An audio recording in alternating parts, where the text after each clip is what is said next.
Argentina may have won the game, but what really stood out was how they systematically dismantled Austria's aggressive press. So in this video, we're going to break down how Argentina repeatedly played through Austria's press, the adjustments they made during the game, and why Lionel Messi once again proved to be the difference. Argentina started in a conventional 4-4-2 shape, but whenever they had possession, the structure quickly transformed into a 4-4-2 diamond. During the build-up phase, Alexis Mac Allister regularly dropped between the two centre-backs to help progress play from deeper areas, while the full-backs pushed higher up the pitch to provide width and passing options. Austria, meanwhile, came out aggressively from the opening whistle. They pressed with intensity, committed numbers forward, and looked determined to disrupt Argentina's build-up as early as possible. But Argentina quickly found a solution. Austria's left-back, Konrad Laimer, was frequently ready to step high and apply pressure. To exploit this, Rodrigo De Paul would drift wide and drag Austria's holding midfielder away from the center. This movement opened space for Nahuel Molina to move inside and receive before finding Almada between the lines. It was a pattern Argentina used repeatedly throughout the first half, and Austria struggled to deal with it. Every time they attempted to close central spaces, Argentina found another route through the middle. The problem for Austria was that their pressing was extremely ball-oriented. While this created pressure around the ball, it also created a new problem. Large numbers of Austrian players became concentrated on one side of the pitch, leaving the far side almost completely unprotected. Argentina recognized this quickly. They repeatedly switched play to the opposite flank and launched dangerous attacks before Austria could recover their defensive shape. In these situations, Medina and Enzo Fernandez would push into advanced positions, and with just one forward pass from Enzo into Almada, Argentina could suddenly find themselves in a dangerous attacking situation. A special mention has to go to Rodrigo De Paul. One of the most interesting aspects of Argentina's build-up was his movement. At times, De Paul would drop between the centre-backs to help circulate possession and create an extra passing option against Austria's press. But what made this movement so effective was what happened next. As Austria committed players forward to press, De Paul would immediately sprint into wider areas.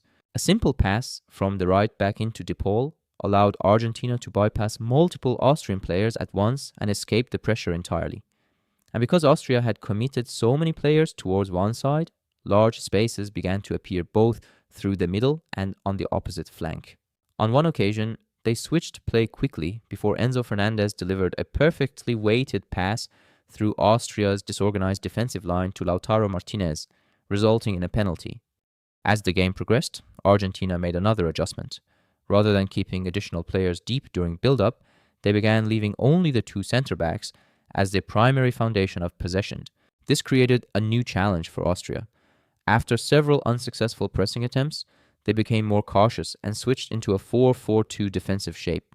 The two forwards attempted to mark Argentina's centre-backs, but this immediately created another problem. With two Austrian forwards pressing high, Argentina enjoyed a numerical advantage in midfield, creating a 3v2 situation that allowed them to control possession comfortably. And whenever Austria reduced the press to a single forward, one of Argentina's centre-backs could receive freely and progress the ball into wider areas. From there, Argentina consistently created 2-versus-1 overloads on the flanks and advanced up the pitch with relative ease.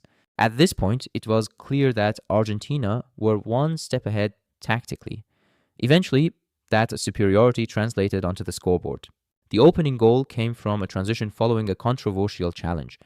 Messi received possession before quickly finding Almada as Argentina broke forward. What's interesting about the move is what happens after Messi releases the ball. Messi immediately continues his run forward, and David Alaba reacts exactly as expected, sprinting back towards his position in the defensive line. But Warner, who initially tracks Messi, gradually loses awareness of his movement and allows him to run free. Almada recognizes this instantly. After scanning the field, he notices Messi attacking the space and cleverly allows the ball to run through his legs. The pass bypasses the defense completely. Messi arrives unmarked and Argentina take the lead.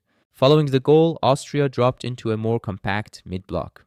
Their aggressive pressing had repeatedly been punished and they were now far more cautious without the ball. But even this adjustment couldn't fully stop Argentina. In one sequence, Enzo Fernandez receives a possession on the flank and immediately attracts pressure from Austria's right back. At the same moment, Almada makes a run into the half space. But the most important detail is Messi's positioning. Instead of attacking the box immediately, he deliberately remains on the edge of the box. This gives him a clearer view of the defensive line and allows him to dictate the next action. With a single pass, Messi completely dismantles Austria's defensive structure. And throughout the game, we repeatedly saw him occupying these positions around the edge of the box, waiting for the perfect moment to influence play. Later, another loose ball dropped into Messi's path. The moment he received possession, two Argentine runners immediately attacked the space ahead of him. Messi found Alvarez, whose effort was saved by the goalkeeper. The rebound then fell to the number 5, who quickly returned possession to Messi. His initial shot was blocked, but Argentina maintained the attack and eventually found the net. And with that goal, Messi added yet another historic moment to his career, extending his remarkable World Cup scoring record. More importantly, this match was another example of how tactically flexible Argentina have become. Whether Austria pressed aggressively or sat in a mid-block or attempted to alter their defensive structure, Argentina consistently found solutions.